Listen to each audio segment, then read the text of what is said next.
कार्तिक कृष्ण पक्ष की त्रयोदशी को भगवान धन्वंतरी का प्राकट्य हुआ था। समुद्र मंथन के समय अमृत से भरे हुए कलश को लेकर भगवान धन्वंतरी का आविर्भाव हुआ था। यही कारण है कि धनतेरस के दिन ज्यादातर लोग बर्तन आदि खरीदते हैं।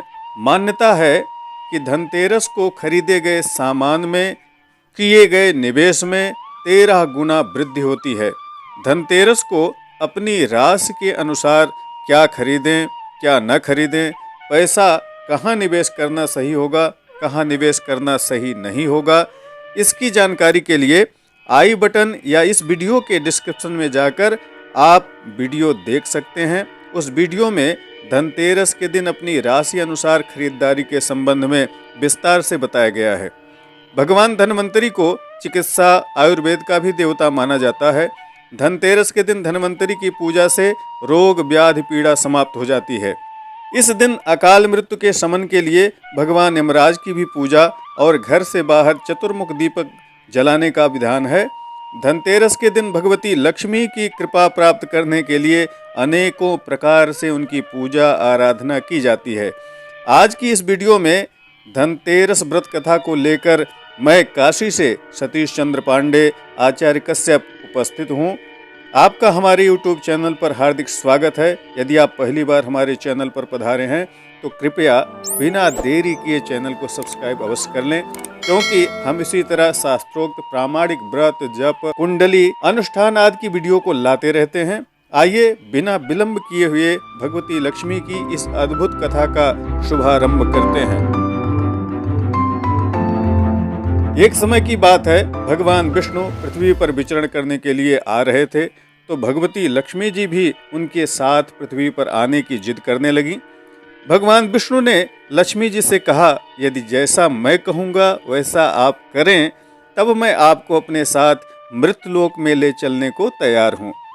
लक्ष्मी जी ने अपनी सहमति दे दी कि ठीक है प्रभु, हम आपकी सारी बात मानेंगे।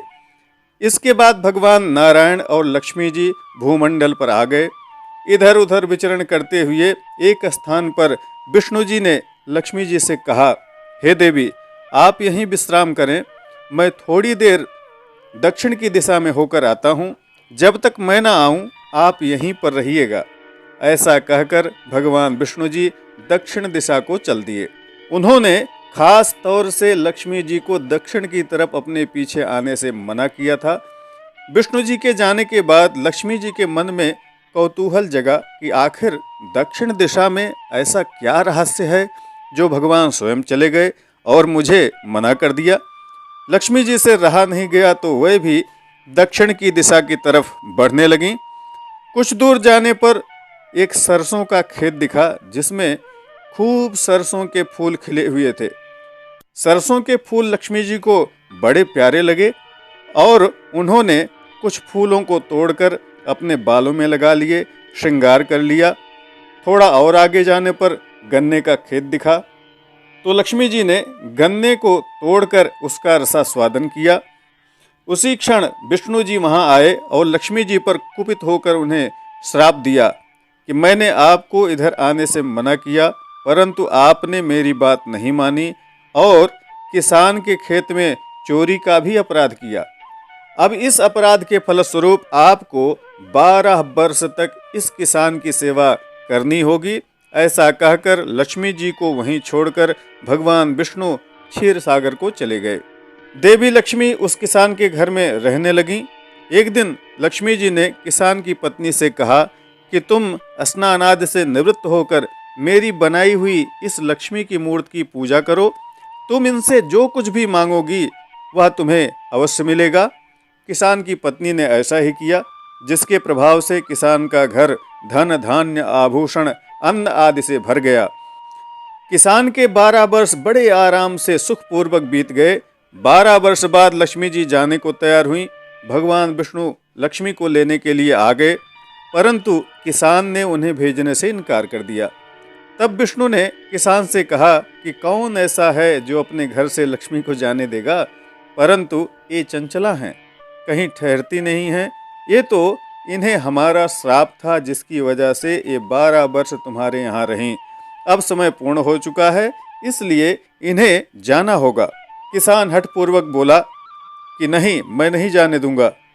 तब लक्ष्मी जी ने किसान से कहा, ठीक है, यदि तुम चाहते हो कि मैं यहीं रहूं तो जैसा मैं कहती हूं वैसा करो।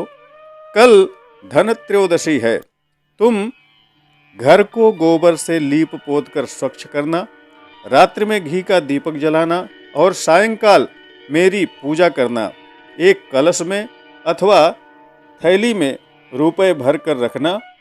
मैं उस कलश में अथवा थैली में निवास करूंगी। बस इतना ही है कि मैं अदृश्य रहूंगी, तुम्हें दिखाई नहीं पड़ूंगी, लेकिन मैं तुम्हारे घर पर ही रहूंगी। धनतेरस को भगवती लक्ष्मी की पूजा कैसे करें, क्या सामग्री लगेगी, क्या विधि होनी चाहिए, क्या मंत्र है, इन सब के विषय में जानकारी के लिए हमने धनतेरस को लक्ष्मी जी की विशेष पूजा विधि से संबंधित वीडियो बनाई हुई है। आप आई बटन में जाकर या इस वीडियो के डिस्क्रिप्शन में जाकर उसे देख सकते हैं। अत्यंत ही दुर्लभ पूजा विधि को उसमें बताया गया है, वह आपके लिए बहुत लाभकारी सिद्ध होगी। आगे की कथा सुनते हैं।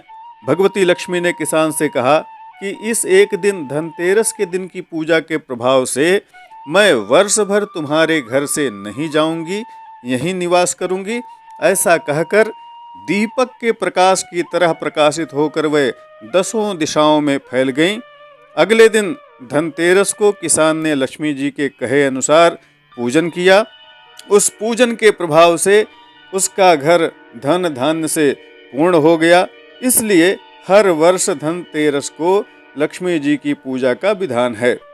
इस दिन धन के देवता कुबेर की भी पूजा की जाती है। बुद्ध के देवता गणेश की भी पूजा करनी चाहिए, जिससे कोई भी बाधा ना आए, हर कार्य आपका निर्विघ्न पूरा हो। प्लेलिस्ट में आपको भगवती लक्ष्मी की कृपा प्राप्ति के संबंध में और भी वीडियो मिल जाएगी, आप उन्हें अवश्य देखें। कपूर से होने वाले चमत्कारिक लाभ के संबंध में भी मेरी वीडियो है, उसे भी आप अवश्य देखें। आशा है आज की यह वीडियो आपको अवश्य पसंद आई होगी। वीडियो को लाइक शेयर करना आप मत भूलिएगा। कमेंट के माध्यम से अपनी राय अवश्य व्यक्त करिएगा।